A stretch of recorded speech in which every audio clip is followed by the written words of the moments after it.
네, 안녕하세요. 월간 대전기후정의 SOS 진행을 맡고 있는 대전기후정의 모임의 송순옥, 한재강입니다.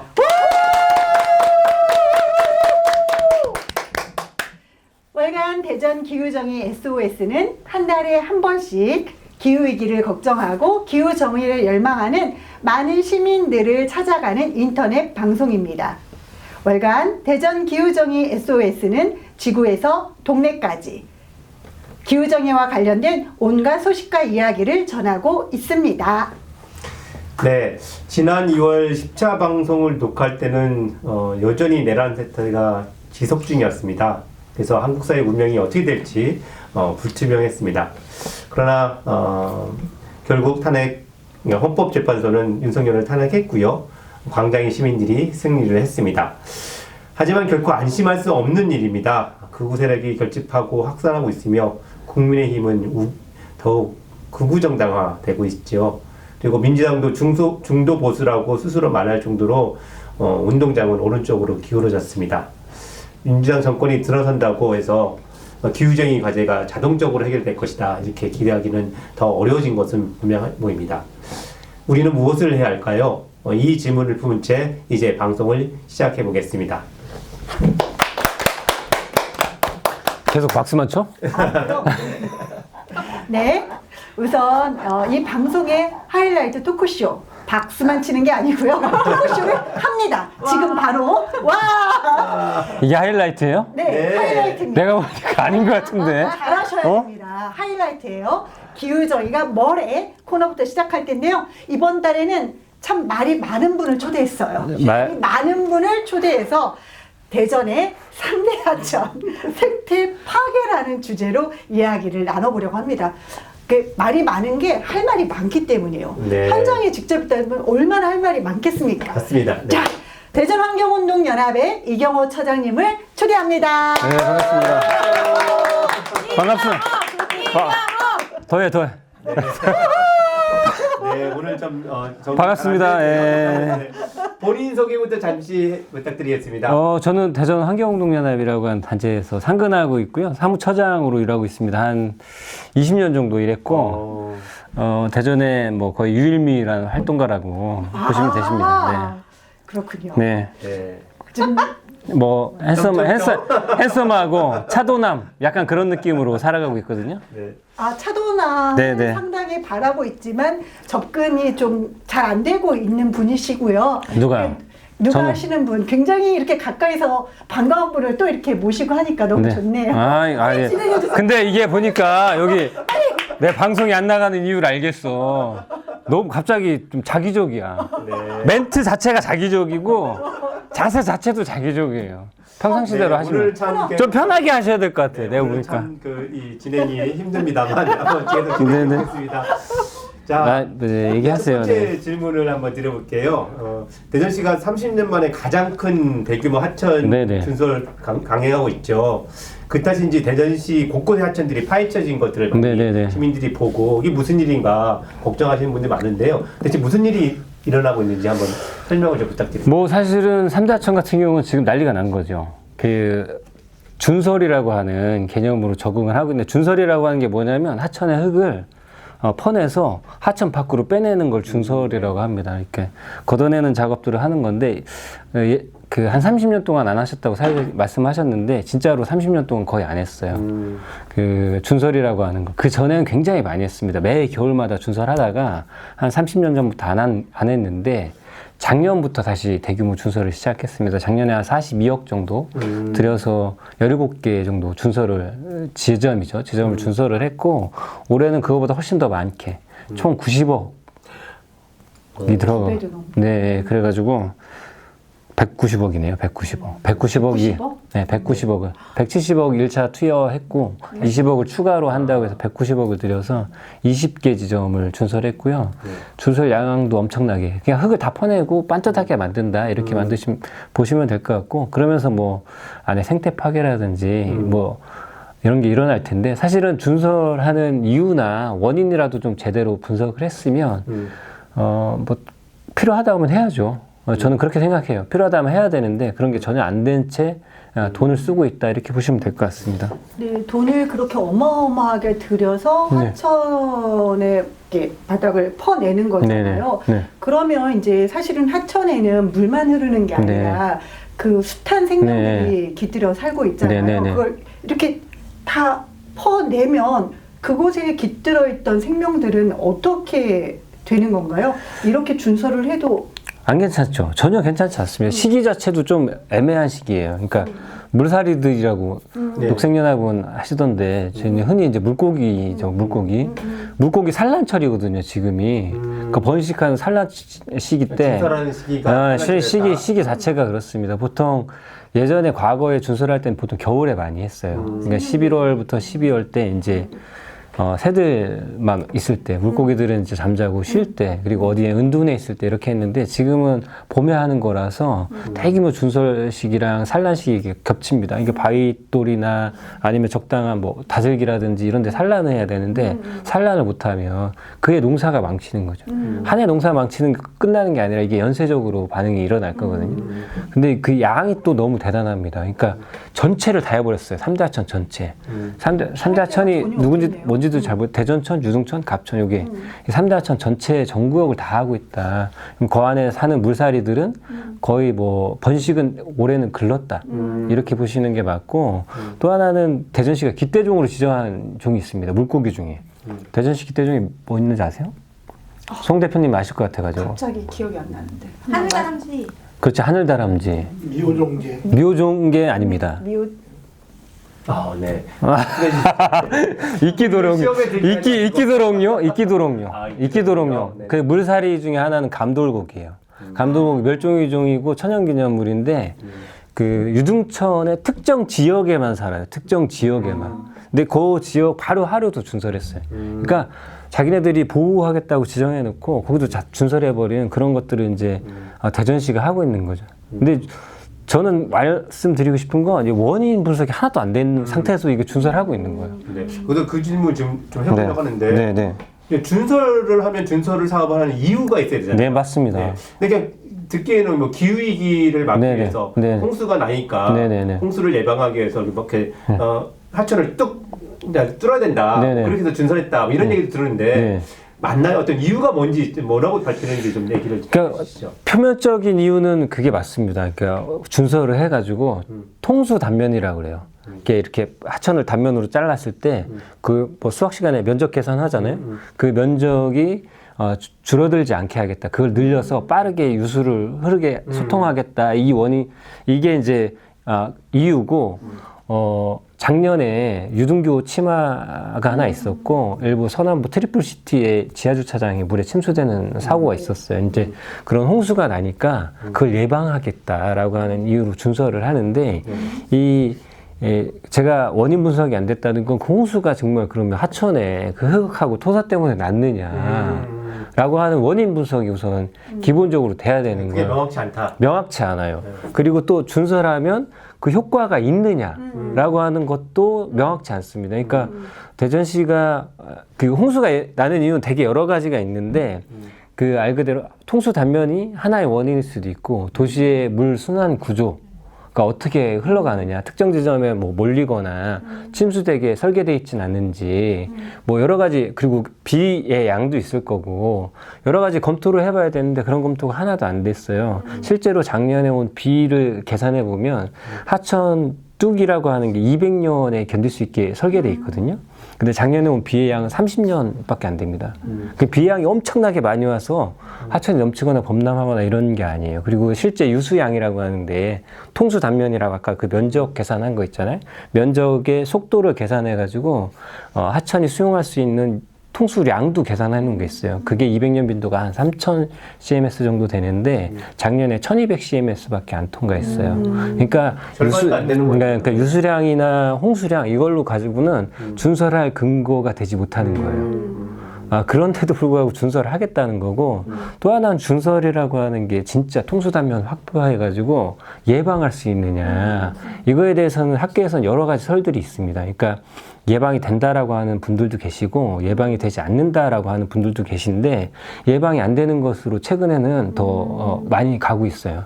아까 200년 빈도로 설계돼 있는데 이 통수단면 이 흙을 걷어내면 그럼 몇 년 빈도의 홍수량을 확보할 수 있느냐 이런 게 있어야 되는데 몇 센치를 줄이느냐 뭐 이런 게 있어야 되는데 그런 수리수문 계산을 전혀 하지 않고 준설을 하는 겁니다. 그러니까 대전시가 굉장히 못된 걸 하고 있어요. 이야기를 들어보면 네네. 190억이라고 했잖아요. 네네네.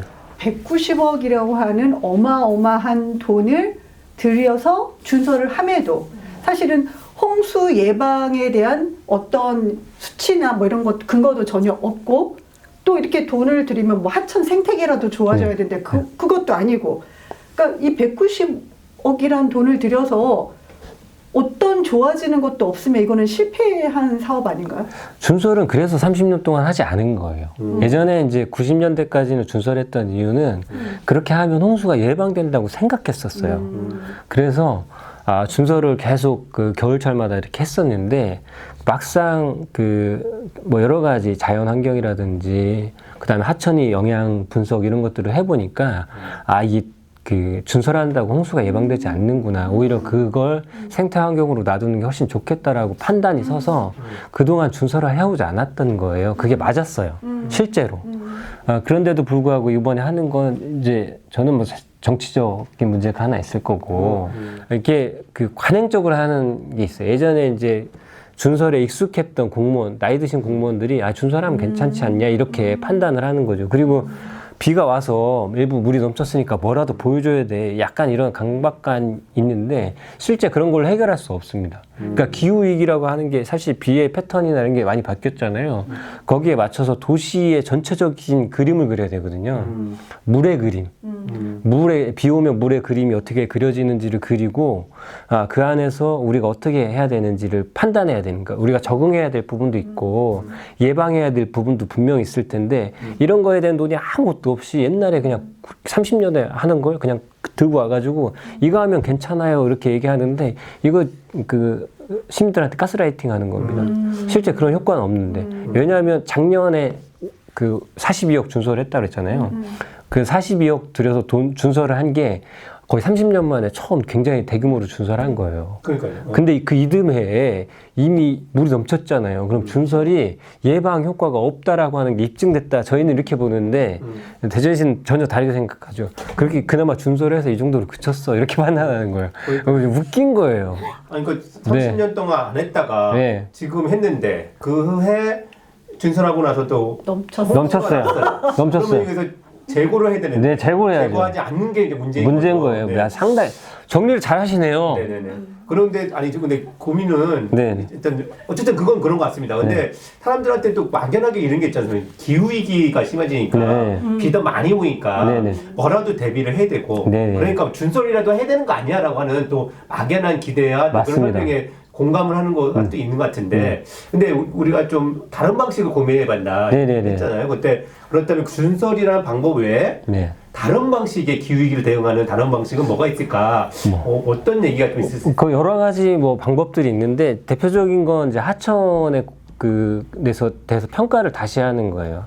그러니까 예전에 하천은 이렇게 쓸모없는 땅, 그냥 물만 흘러가는 강, 뭐 그렇게 사용했다가 뭐 자연환경, 친수 이런 것 때문에 굉장히 뭐 여러 가지로 사람들이 물놀이도 하고 이렇게 하면서 자연환경이 복원됐는데 최근에는 그걸 좀 더 넘어서 다시 회복하고 복원하는 형태로 가고 있어요.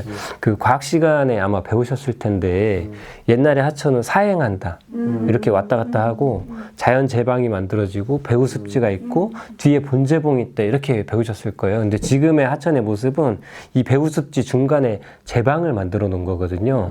근데 그래서 이걸 다시 복원해서 이 제방을 더 미루자, 뒤로 미루자. 이게 이제 제방을 후퇴시키는 거예요. 그러니까 유럽이나 이런 데서는 이미 그런 작업들을 하고 있습니다. 후퇴시켜서 옛날에 하천이 사용하는 모습을 다시 복원해서 이걸 자연 기반 해법이라고 하거든요. 복원해가지고 홍수를 예방하는. 그래서 그런 걸 실제 하고 있습니다. 하고 있는데 도시니까 좀 어렵잖아요. 그래서 대전천, 유등천, 갑천의 상류를 중심으로 해서 이런 하천을 복원하고 거기서 어쨌든 물이 흘러 들어오는 거니까 그래서 천천히 하천으로 대전 시내로 들어올 수 있도록 그 유도하는 게 하나 있고 또 하나는 그 큰 홍수터 같은 걸 만드는 거예요. 홍수터.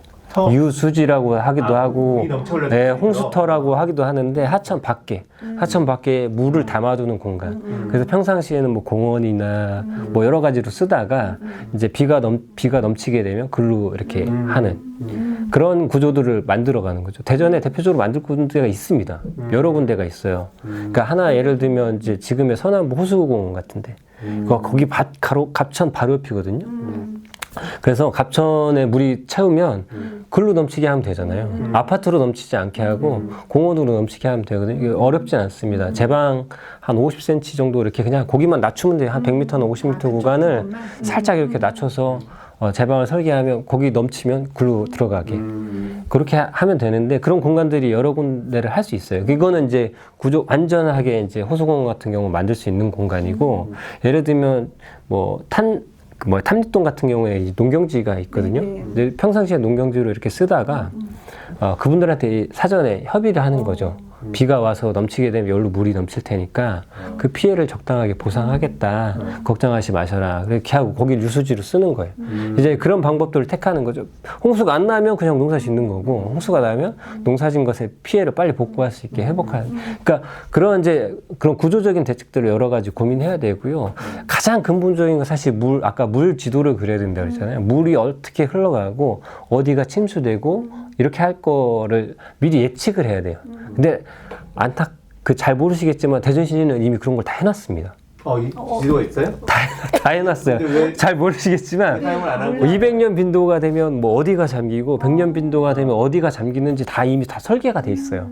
설계가 돼 있고 그걸 비공개로 하다가 최근에 공개를 했어요. KBS가 더 먼저 공개했습니다. 이게 공개를 안 한 이유는 땅값하고 아파트값 떨어진다고, 여기가 우리가 비 오는데 물 잠기면 거기 아파트값 떨어질 거 아니야 이렇게 해가지고 공개 안 하다가 KBS가 먼저 공개를 했어요. 그래서 일부 구간은 이제 잠길 수밖에 없는 공간들이 나옵니다. 큰 비가 내리면. 네, 큰 비가 내리면. 그리고 기후위기가 더 가중되면 그 범위는 조금 더 확장되지 않을까 싶습니다. 그게 제 생각이에요. 그러면 어떻게 해야 되냐. 그러면 거기까지 다 예방하려면 제방 준설을 얼마큼 할 거냐. 매년 지금 190억씩 쓰는데 뭐 1000억을 쓸 겁니까? 2000억을 쓸 겁니까? 아니면 제방을 뭐 300년 빈도, 1000년 빈도 높여가지고 20m, 30m 더 쌀 거냐. 이런 고민을 우리가 해야 되잖아요. 저는 사실 그렇게 할 필요는 없다고 생각하거든요. 그러니까 인사사고가 안 나면 된다고 생각해요. 저는. 인명피해가 가장 중요하지 않습니까? 그래서 인명피해가 안 날 수 있도록 하려면 어떻게 해야 되냐면 그분들이 다 알고 있어야 돼. 내 집이 언제 잠기는지 알고 있어야 돼. 그 알리는 걸 먼저 해야 되는 거예요. 여기는 100년 빈도, 그러니까 강우량으로 따지면 얼마, 뭐 대략 얘기해줘서 이 정도가 되면 이 정도 침수가 되니까 대비가 필요합니다. 대피가 필요하고, 대피할 공간을 누가? 공공기관이 제공해줘야죠. 제공해주고 홍수가 물러나가면 빨리 보상할 수 있게 해줘야 돼. 최대한 빨리. 그래서 저는 이 준설하는 비용 있잖아요. 190억, 작년에 40억, 230억 되지 않습니까? 이거 저는 적립해 놓는 게 필요하다. 적립해서 그걸 쓰는 거야. 제방 1kg 쌌는데 1억씩 들어가면 1억씩. 1억씩 들어가요. 제방 뭐 20kg, 30kg 제방 싸면 200억, 300억 금방 들어갑니다. 그러니까 1억이 아니죠. 10억. 금방 들어가요. 그 비용들을 사실 토목공사로 다 쓸 게 아니라 빨리 보상해주고 일상으로 회복할 수 있게 해주면 돼요. 한 달 안에 회복할 수 있게 지원해주면 그게 훨씬 더 좋은 적응 대책이다. 예방 대책은 아까, 그리고 침수되는 공간들이 있거든요. 아까 얘기한 그 침수되는 공간 어떻게 예방할 거냐. 그런 공간 오히려 매입해서 홍수토로 활용할 수도 있거든요. 그런 것들을 이제 고민할 필요가 됐다. 기후위기 매우 심각한데 그걸 예방하는 방법들이나 적응하는 방법들은 지금과 같은 과거 시대의 그 준설 같은 방법으로는 불가능하다. 그거 될 리도 택도 없는 소리다, 이렇게 말씀드릴 수 있어요. 말씀을 들어보니까 이렇게 물에 맞서서 뭘 하려고 하지 말고 변화에 적응을 하기 위해서 좀 다양한 고민들이 필요하다. 종합적인 계획을 세우고 해야 되는데 그냥 그런 거 없이 그냥 무작정 준설하는 것으로 마치 기후위기를 대응할 수 있는 것처럼 하고 있는 게 문제다, 이렇게 말씀하시는 걸로. 네, 맞습니다. 일부는 대부분 쇼잉이라고 저는 봐요. 그 쇼잉을 하는데 엄청난 그 세금을 쓰고 있는 거고, 그 세금을 그렇게 씀으로 해서 실제로 요 세금 문제는 하나만 얘기 드려도 돼요? 그럼요. 요 세금 문제는 심각한 문제가 있습니다. 왜냐하면 대전천, 유중천, 갑천은 국가천이에요. 국가가 관리해야 되는 책임 권한을 가지는 것입니다. 그 지방의 그 권한을 잠깐 관리할 수 있도록 하는 관리 권한만 이양해 준 거예요. 그래서 이 홍수를 예방하는 비용을 누가 내야 되냐면 국가가 내야 돼요. 국가가. 그래서 대전시가 국가한테 돈을 받아가지고 홍수 예방하는 공사를 해야 되는데 지금은 그런 절차들을 진행할 생각이 없었어요. 그러니까 어떻게요? 지방세금은 그냥 다. 오로지 국가 돈을 할 일을 국고제요, 그죠? 전부 다 지방 세금으로 230억이 그냥 지방 세금으로 튀어있으니까 1인당 한 2만 원 정도, 가구당 뭐 4인 가구면 10만 원 정도 되겠죠? 8만 원, 10만 원 정도 이렇게 그냥 하천에 부은 거다 이렇게 말씀드릴 수 있습니다. 참 답답합니다. 사실 물이 흐르는 곳에 물길에는 사람이 살지 않는 것이 어떤 건물이나 뭘 짓지 않는 것이 마땅하지만 이미 지어진 곳이라면 그곳에서 잘 대피할 수 있고 또 홍수가 나면 그다음에 복구할 수 있는 방향으로 가야 되는데 그 물길에 집이 있는 곳에 계속 감추고 준설이나 이런 돈을 쏟아붓는 걸로 해결하려고 하는 것도 문제인데 가장 답답한 건 이렇게 방법이 있는데 방법이 있어서 제한할 수 있는 시민들도 있고 전문가들도 있는데 그것에 불통하는 대전시정이 가장 문제인 것 같습니다.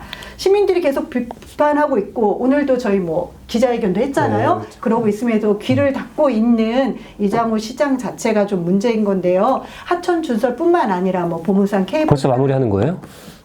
네. 더 할 얘기가 있으시군요. 아니에요. 더 할 얘기가 있으시면 더 하셔도 됩니다. 여러분이 생각하실 때 이제 그런 거예요. 이렇게 준설을 이렇게 하면 정말 과학적으로 뭔가를 할 것 같잖아요. 나무를 베거나 제가 시정을 여러 가지로 경험을 해본 바로는 전혀 그렇게 하지 않습니다. 이렇게 과장이나 국장이 이제 하천을 쭉 둘러봐요. 이렇게 쭉 둘러보다가 저 나무가 좀 많은 것 같아. 그러면 저기 벼야 되겠는데? 그러면 벼요. 그냥 보통 행정이 그렇게 이유죠. 저기 준설 흙이 좀 많이 쌓인 것 같아. 그러면 저기 벼야 될 것 같아. 그러면 이제 페이퍼 한두 장 만들어가지고 그냥 벼버리는 겁니다. 비이고 준설하고 이렇게 운영하고 있거든요. 그거를 시민들하고 의사소통을 했다 이렇게 얘기할 수는 없잖아요. 그냥 자기네들이 그냥 알아서 하는 거지. 저희가 지금 제가 말씀드린 내용은 제가 대전시에 이미 다 그렇게 하자라고 제안을 여러 차례 했던 내용들이에요. 전혀 안 듣는 거죠? 모르지 않습니다. 그러니까. 사실은 이 전체 얘기를 들으려면 아마 강의를 또 들어야 될 상황인데 또 내가 그렇게 할 수 있는 방송은 아니어가지고 오늘 일단 엑기스로 좀 얘기를 듣는 것으로 생각하고 오늘 감사했습니다. 와주셔서 고맙습니다. 감사합니다. 윤석열은 파면됐지만 그것으로 한국 사회가 살기 좋아졌다고 말할 수 있을까요? 윤석열 이전으로 돌아가는 것만으로 민주주의가 다시 꽃피운다고 말할 수 있을까요? 수많은 윤석열들이 한국 사회에 또아리를 피고 또 우리 삶과 자유를 파괴하고 있습니다. 조기 대선이 열리고 정권 교체를 점치고 있습니다. 정권 교체가 되면 우리의 삶은 풍요로워질 수 있을까요? 비인간 동물과 공존하며 자연과 조화롭게 살 수 있을까요? 우리는 멈추지 않고 질문하지 않을 수 없습니다. 답을 얻기 위해서 함께 싸워야 할 것입니다. 대전 기후정의 모임에서도 여러분과 함께 하겠습니다. 네, 이 방송을 만드는 대전 기후정의 모임이 궁금하다면 아래 이메일이 나갑니다. 연락 주시고요. 매달 하는 정기 모임에도 참여할 수 있습니다. 화면에는 등장하지 않지만 오늘 방송을 위해 여러분이 수고해 주셨습니다.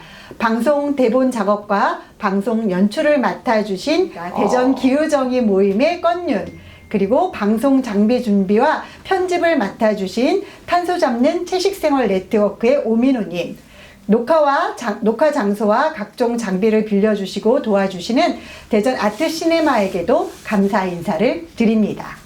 네, 이어지는 다른 코너 김나희의 기후정의 아무거나와 송성희의 버들서점도 시청해 주십시오. 재미있고 유익합니다. 감사합니다.